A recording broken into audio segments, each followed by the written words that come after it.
আসসালামু আলাইকুম।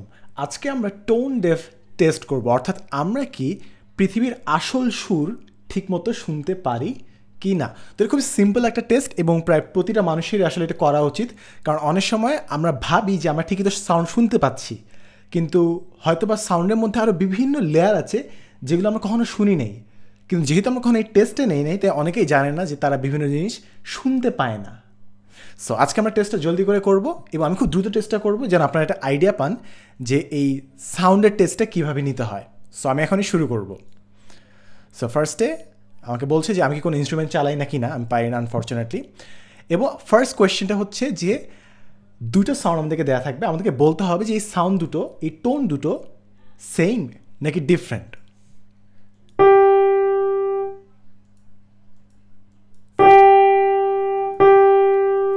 সো দুইটা সাউন্ড আমি প্লে করলাম। সো আপনি চাইলে আমার সাথে আস্তে আস্তে গেস করতে করতে আপনি এক্সামটা দিতে পারেন, অথবা আমি লিঙ্কটা কমেন্ট সেকশনে দিয়ে দিচ্ছি, আপনি চাইলে নিজেও এক্সামটা নিতে পারেন। সো আমার কাছে দুটো সেম মনে হচ্ছে, সো আমি সেম দিলাম।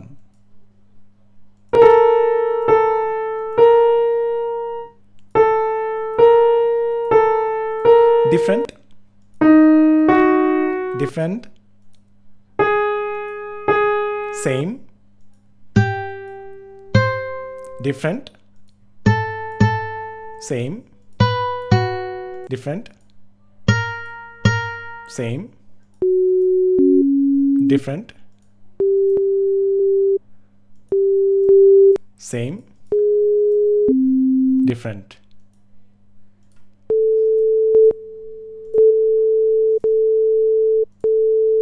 সেম মনে হচ্ছে আমার কাছে। তো এরকম আপনার তিনটা স্টেজ, আমি ফার্স্ট স্টেজটা করে ফেললাম, স্টেজ এ, স্টেজ বি, স্টেজ সি আছে। স্টেজ বিতে আপনাকে বলতে হবে যে এই টোনটা উপরে যাচ্ছে নাকি নিচে যাচ্ছে। তো এটা এক্সাম্পল দেওয়া আছে, এটা হচ্ছে আপ টোন, আপওয়ার্ড টোন, আর এটা হচ্ছে ডাউনওয়ার্ড গোয়িং টোন। উপর থেকে নিচে নামছে, উপরে উঠছে, নিচে নামছে, down, up, down, up, up, down, down. So আমার স্টেজ বি শেষ। স্টেজ সিতে আপনাকে বলতে হবে দুটো টিউন দেওয়া থাকবে, কোন টিউনটা হায়ার, হাই পিচড, বি পিচটা হায়ার এখানে, এবং এখানে বি পিচটা লোয়ার। সো যেটা মোটা সাউন্ড ওটা লোয়ার, আর যেটা তীক্ষ্ণ সাউন্ড ওটা হায়ার। সো এটা জাস্ট একটা এক্সাম্পল ছিল। এখন আমাকে এরকম আরও 12 বার এই কাজটা করতে হবে।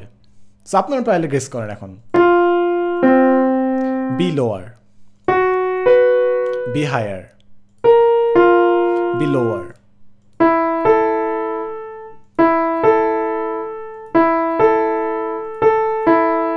B B higher, B lower, B higher, B higher, B lower, B higher, B higher, B lower,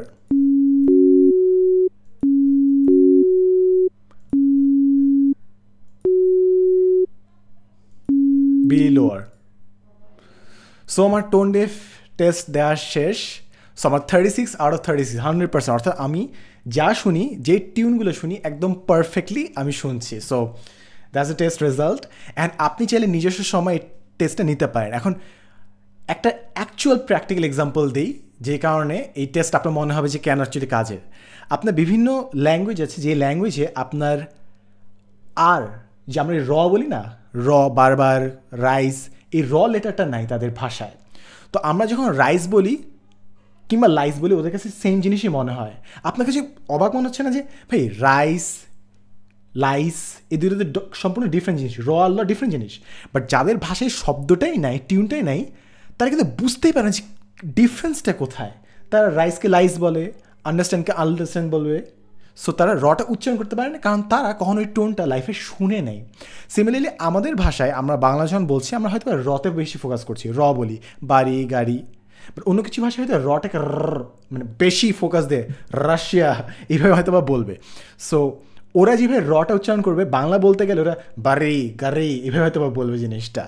কিংবা আমি যদি আরেকটা এক্সাম্পল দিই, আমাদের অ্যারাবিকে যেরকম কাফ আছে কাফ আছে, সো আমরা কিন্তু বাংলাতে খুব একটা কাফ ওই কটা ইউজ করি না, বাট যেহেতু আমরা আরবি জানি তা আমাদের প্রোনাউন্সিয়েশন রেঞ্জটা অনেক হাই। বাট বাইরের মানুষ হয়তো বা দেশে আসে যখন আমাদের ভাষা বলতে যাচ্ছে তারা হয়তো মিক্স ম্যাচ করে ফেলছে, আমরা বলছি বাংলাদেশ, ওরা বলছে বাংলাদেশ। ওদের কাছে কিন্তু কোনো ডিফারেন্সই মনে হচ্ছে না যে ভাই আমি তো এই জিনিসটাই বললাম, বাট সমস্যাটা কোথায় হচ্ছে? সমস্যাটা হচ্ছে এই টোনে, যে অনেকে হয়তো আমরা আমাদের ভাষায় ওই টোনগুলো কখনো শুনি নাই, আমাদের ভাষার মধ্যেই শব্দগুলো নাই, তাই আমরা যখন ভিন্ন ভাষা বলতে যাচ্ছি ওই জিনিসটা মিসিং।